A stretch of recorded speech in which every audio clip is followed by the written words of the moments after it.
सभी साथियों को जय भीम, नमो बुद्धाय।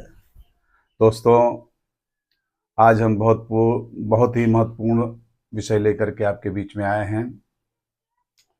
जो ब्राह्मणों के बनाया हुआ ये युग है, द्वापर, सतयुग, द्वापर, त्रेता और कलयुग, इसके बारे में हम चर्चा करेंगे कि किस तरह से इन युगों का मतलब है। जैसे ब्राह्मणों ने सतयुग कहा, तो सतयुग का मतलब ये होता है कि जिस युग में ब्राह्मण, क्षत्रिय, वैश्य और शूद्र यानी 4 वर्ण होते हैं, और चारों वर्ण में जो ब्राह्मण को छोड़ के किसी को भी शिक्षा ग्रहण करने का अधिकार नहीं था। ब्राह्मण के सिवा कोई पढ़ नहीं सकता था, ब्राह्मण के सिवा कोई ज्ञान अर्जित नहीं कर सकता था, ब्राह्मण के सिवा कोई मान सम्मान का अधिकारी नहीं था। इसलिए उसको सतयुग कहा है। यानी क्षत्रिय, वैश्य, शूद्र, ये तीनों वर्ण जो है वो गुलाम थे ब्राह्मण व्यवस्था के। अब सतयुग में जो क्षत्रिय समाज था, उसने मान सम्मान के लिए सर उठाने की कोशिश किया, मान सम्मान के लिए अपने आप को स्थापित करने की कोशिश किया। तो परशुराम जैसे आर्यों ने 21 बार क्षत्रिय समाज का वध किया, खत्म करने का काम किया। क्यों? क्योंकि ब्राह्मणी व्यवस्था के सामने कोई सर नहीं उठा पाना चाहिए। फिर उसके बाद शुरू होता है द्वापर युग। द्वापर युग में ब्राह्मण के साथ साथ क्षत्रिय शिक्षा ग्रहण करने लगे, लेकिन वैश्य और शूद्र वो शिक्षा से, हर चीज से वंचित रहे। जैसे कि महाभारत में आप देखते हैं, क्षत्रियों ने शिक्षा ग्रहण किया, धनुष विद्या सीखा। द्रोणाचार्य के द्वारा भी कहा गया है कि हम सिर्फ ब्राह्मण और क्षत्रियों के गुरु हैं। उस युग में, द्वापर युग में, जब कोई ब्राह्मण और क्षत्रिय को छोड़ करके किसी अन्य वर्ण के लोगों ने सर उठाने की कोशिश किया, तो उन्हें कुचल दिया गया। एक उदाहरण के तौर पे आपको बताते हैं, एकलव्य ने अपनी मेहनत और लगन से, अपनी एकाग्रता से बहुत बड़ा धनुधारी बन गया, और उसका नतीजा ये हुआ कि उसकी धनुष विद्या को नष्ट करने के लिए द्रोणाचार्य के द्वारा उसका अंगूठा कटवा लिया गया। महाभारत में कर्ण का कई बार अपमान हुआ है। तो इसलिए उसे द्वापर कहा गया है। यानी 2 वर्णों के सिवा किसी को भी अधिकार नहीं था मान सम्मान पाने का और शिक्षा ग्रहण करने का। अब युग आता है त्रेता। त्रेता युग में ये हालात थे कि ब्राह्मण और क्षत्रिय के साथ साथ वैश्य भी जो है शिक्षा ग्रहण करने लगे, मान सम्मान पाने लगे, धन संपत्ति के अधिकारी बनने लगे। उस युग में अगर किसी अन्य वर्ण ने, यानी ब्राह्मण, क्षत्रिय, वैश्य को छोड़ करके अगर कोई शूद्रों में आवाज उठाने की कोशिश किया, या ज्ञान अर्जित करने की कोशिश किया, या शिक्षा ग्रहण करने की कोशिश किया, या किसी भी प्रकार का अगर मान सम्मान के बारे में अगर उसने आंदोलन करने की कोशिश किया तो उसे बहुत अच्छी तरह से कुचल दिया गया।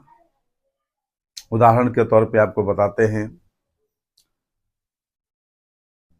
जैसे रामायण में आप देखते हैं शंभुक ऋषि, शंभुक ऋषि वन में अपनी स्वयं की एकाग्रता से तपस्या कर रहे थे, ज्ञान अर्जित कर रहे थे और बहुजन समाज के लोगों को सर्व बहुजन हिताय बहुजन सुखाय की विचारधारा से लोगों को समझाने का काम कर रहे थे। नतीजा ये हुआ कि जिन्हें लोग पुरुषोत्तम भगवान कहते हैं, जिन्हें लोग इस जगत के विधाता कहते हैं, उन्हीं जगत के विधाता के द्वारा, देखिए, उन्हीं जगत के विधाता के द्वारा शंभुक ऋषि का बहुत ही क्रूर तरीके से हत्या कर दी जाती है। और ये कहा जाता है, ये एहसास दिलाया जाता है कि तुम शूद्र हो, तुम्हारा काम है तीनों वर्णों की सेवा करना, तुम्हारा काम शिक्षा ग्रहण करना, धन अर्जित करना, ज्ञान अर्जित करना, मान सम्मान पाना, ये तुम्हारा काम नहीं है। तो और बहुत सारे उदाहरण हैं। हनुमान जी का भी अपमान किया गया रामायण में। तो इस तरह से सिर्फ ब्राह्मण और क्षत्रिय और वैश्य को जब शिक्षा ग्रहण करने का अधिकार था, उस युग को त्रेता युग कहा, यानी 3 वर्ण जो है मान सम्मान के अधिकारी थे। अब समय और आगे बढ़ा, इनके आतंक का जब अंत होने का समय आ गया, तब शुरू हुआ कलयुग। कलयुग जब शुरू हुआ तो कलयुग में बहुत सारे संत गुरु पैदा होने लगे। सबसे पहले जो इनकी विचारधारा थी, जो इनका धर्म था, तो ये धर्म लोगों में नफरत फैलाने का धर्म था। ब्राह्मण क्षत्रिय वैश्य शूद्र में बांट करके लोगों को तरह तरह से अपमानित करने का धर्म था। कलयुग में जब शूद्रों को ज्ञान अर्जित करने लगे, जैसे संत रविदास हुए, संत कबीर हुए, संत गाड़गे हुए और बहुत सारे लोग हुए जिन्होंने आंदोलन चलाया और ज्ञान अर्जित किया, अपने आप को स्थापित किया, इसलिए इन्होंने इसको शूद्र का नाम दिया कि ये जो है कलयुग है।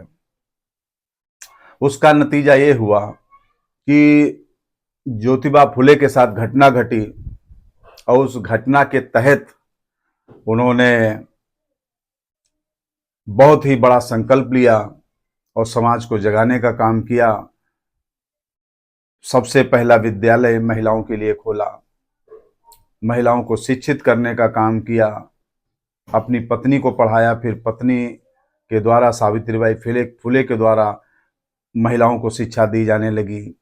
इसलिए इन्होंने कलयुग का नाम दिया, क्योंकि कलयुग में महिलाएं पढ़ने लगी और शूद्र पढ़ने लगे। अंग्रेज आए, अंग्रेजों ने शूद्रों को धन रखने का अधिकार दिया, शिक्षा का कानूनी अधिकार दे दिया, इसलिए इन्होंने इसको कलयुग का नाम दिया। उसके बाद समय चलता गया, फिर समय बदला तो ब्राह्मणों ने महाराष्ट्र के अंदर मार्शल लॉ लागू किया, कानून बनाया, मार्शल लॉ कानून बनाया, जिसके तहत शूद्रों के गले में मटका, यानी थूकने के लिए आप जमीन पे थूक भी नहीं सकते, और कमर में झाड़ू बांध दिया कि रास्ते में जब आप चलेंगे तो आपके पैरों के निशान मिट जाना चाहिए, नहीं तो किसी ब्राह्मण के पैर पड़ेंगे तो अछूत हो जाएगा, शूद्र हो जाएगा। ऐसा कानून बनाया। उस कानून को खत्म करने का काम अंग्रेजों के द्वारा जाबाज महार समाज के लोगों ने किया, इसलिए इन्होंने इसका नाम कलयुग दिया है। क्योंकि जिस जिस लड़ाई में मार्शल लॉ खत्म करने के लिए 500 महारों ने 28,000 पेशवाओं को मुर्गियों की तरह, भेड़ बकरियों की तरह युद्ध में खत्म कर दिया, काट दिया,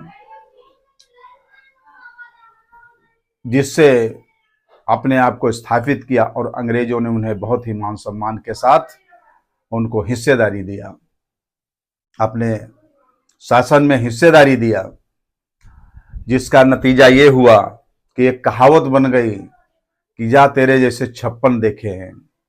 इसका मतलब है कि 28,000 मल्टीप्लाई 500, तो एक आदमी पे 56 आदमी पड़ते हैं।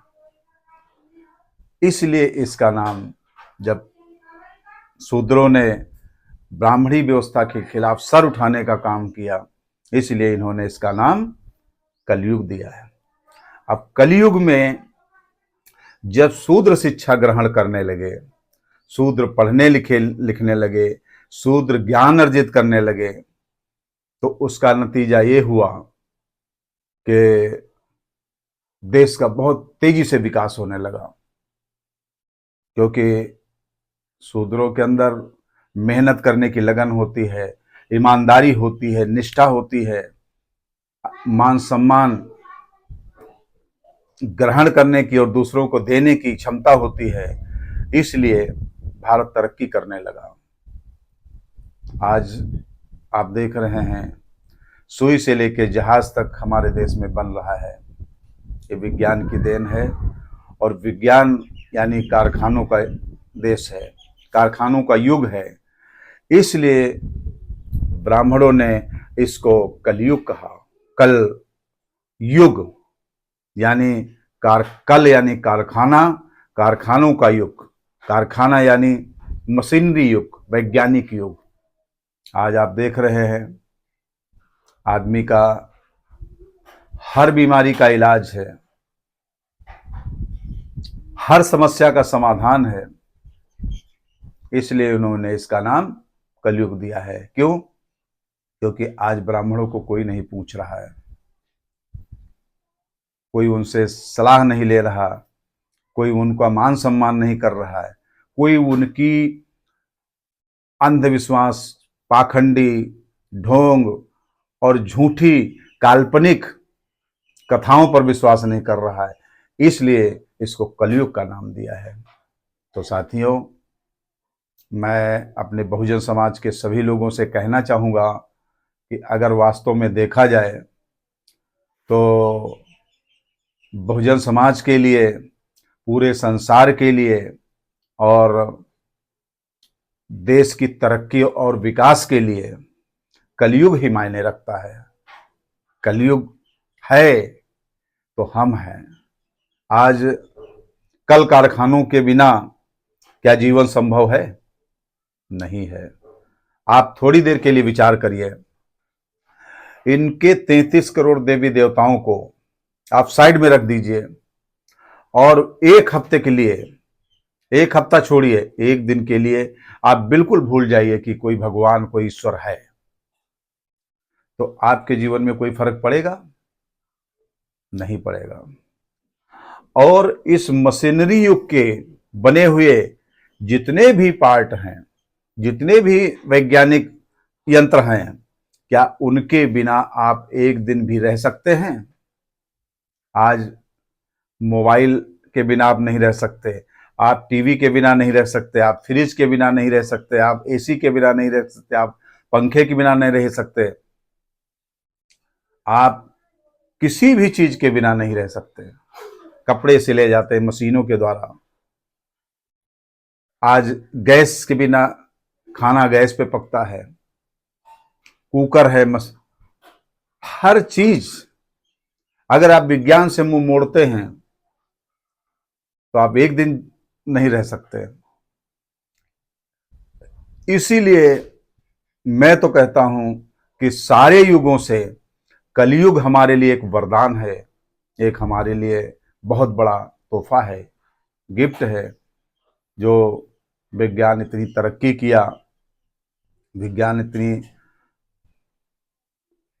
आगे बढ़ी और शूद्रों को जो अधिकार मिला, परम पूज्य डॉक्टर बाबा साहब अम्बेडकर के द्वारा जो कानूनी हमें अधिकार मिला है, आज हमारा समाज के लोग सीएम बन रहे हैं, राष्ट्रपति बन रहे हैं, गवर्नर बन रहे हैं, डीएम बन रहे हैं, बड़े बड़े अधिकारी बन रहे हैं।